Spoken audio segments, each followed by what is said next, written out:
Assalamualaikum warahmatullahi wabarakatuh. Selamat malam teman-teman semuanya. Waalaikumsalam warahmatullahi wabarakatuh. Selamat malam. Saya Merdatila M. Kali ini saya akan membahas tentang edukasi gizi terkait obesitas pada remaja. Sebelumnya, Tila mau nanya dulu nih sama teman-teman. Apakah teman-teman tahu apa itu obesitas? Tidak. Ya, obesitas adalah kondisi kronis akibat penumpukan lemak dalam tubuh yang sangat tinggi.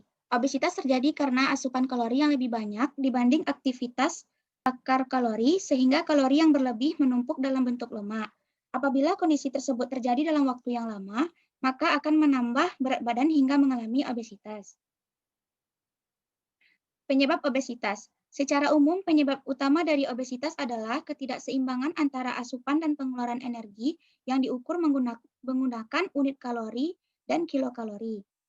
Obesitas disebabkan oleh kadar kalori yang berlebihan dalam tubuh.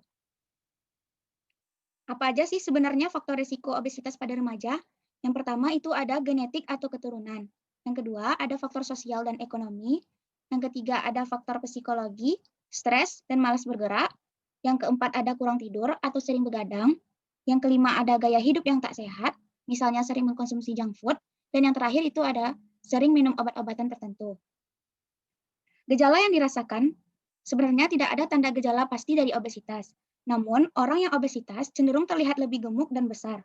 Perlu dipahami bahwa orang yang gemuk belum tentu mengalami obesitas, sementara mereka yang obesitas sudah pasti gemuk.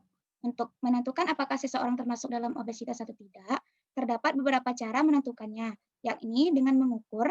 Yang pertama itu dengan BMI, atau biasa disebut dengan Body Mass Index, kemudian dengan lingkar pinggang, lalu dengan rasio lingkar pinggang dan panggul, kemudian dengan tebal lipatan kulit menggunakan alat ukur yang bernama skin fold, dan kadar lemak tubuh menggunakan sebuah alat bioelectrical impedance analysis.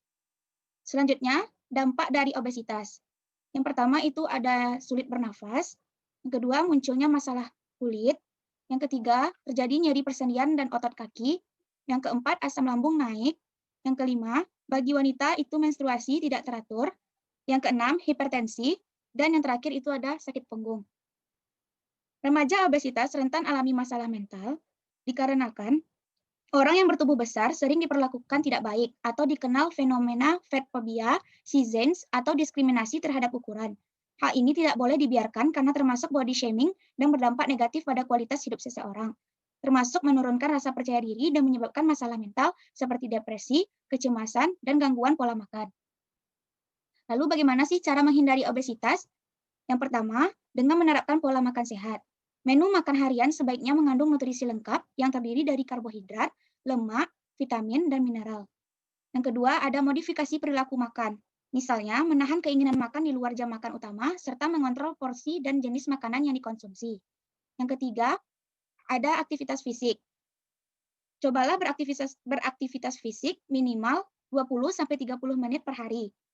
Dan yang terakhir ada pantaulah pertumbuhan. Caranya dengan mengukur berat dan tinggi badan untuk menentukan indeks massa tubuhnya. Kemudian, rekomendasi kebutuhan gizi remaja. Remaja harus makan 3 kali makanan utama dan 2-3 cemilan sehat per hari. Jumlah kalori yang dibutuhkan remaja setiap hari bervariasi tergantung pada sejumlah faktor termasuk usia, jenis kelamin, tinggi dan berat badan, serta tingkat aktivitas fisik.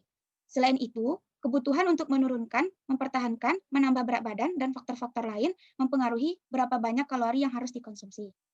Nah, itu saja informasi yang dapat Tila sampaikan. Apakah ada dari teman-teman yang ingin bertanya? Ada. Ya, silakan. Saudari Fauzia Wulandari. Saya ingin bertanya kepada Saudari Tila, yaitu pertanyaannya adalah, apa menu sarapan untuk remaja yang sehat dan terhindar dari obesitas? Sekian, terima kasih. Baiklah, langsung saja saya jawab. Menu sarapan atau makan pagi yang sehat untuk remaja adalah remaja membutuhkan banyak biji-bijian setiap hari, sehingga sandwich roti gandum dengan selai kacang atau irisan alpukat dan telur rebus merupakan pilihan yang baik. Tambahkan juga segelas susu skim dan beberapa potong buah segar untuk dorongan kalsium dan vitamin. Sepiring telur orak-arik atau omelet dengan sosis atau dada ayam panggang, atau semangkuk sereal siap saji dengan susu rendah, lemak, dan isian potongan buah sayur juga bisa digunakan untuk menu sarapan sehat bagi remaja. Saudari Tila, terima kasih. Ya, terima kasih. Apakah ada yang ingin bertanya lagi? Izin bertanya, Saudari Tila. Iya, silakan, Saudari Atri. Saya mau bertanya, bisakah obesitas pada remaja disebut dengan kelainan pola makan? Baiklah, langsung saja saya jawab. Pertanyaannya adalah, bisakah obesitas pada remaja disebut dengan kelainan pola makan? Oh, tidak, karena obesitas bukanlah kelainan pola makan, namun melainkan keduanya memiliki kesamaan dan di beberapa kasus mungkin bisa dikenal seperti bulimia, memiliki kebiasaan makan yang tidak sehat, dan jangka panjang yang sering memicu obesitas. Baiklah, Ibu Tila. Terima kasih, Saudari Tila. Baiklah, mungkin sekian untuk hari ini. Terima kasih kepada Saudara Ulan dan Saudara Atri. Semoga ilmu yang saya bagikan bisa bermanfaat. Wassalamualaikum warahmatullahi wabarakatuh.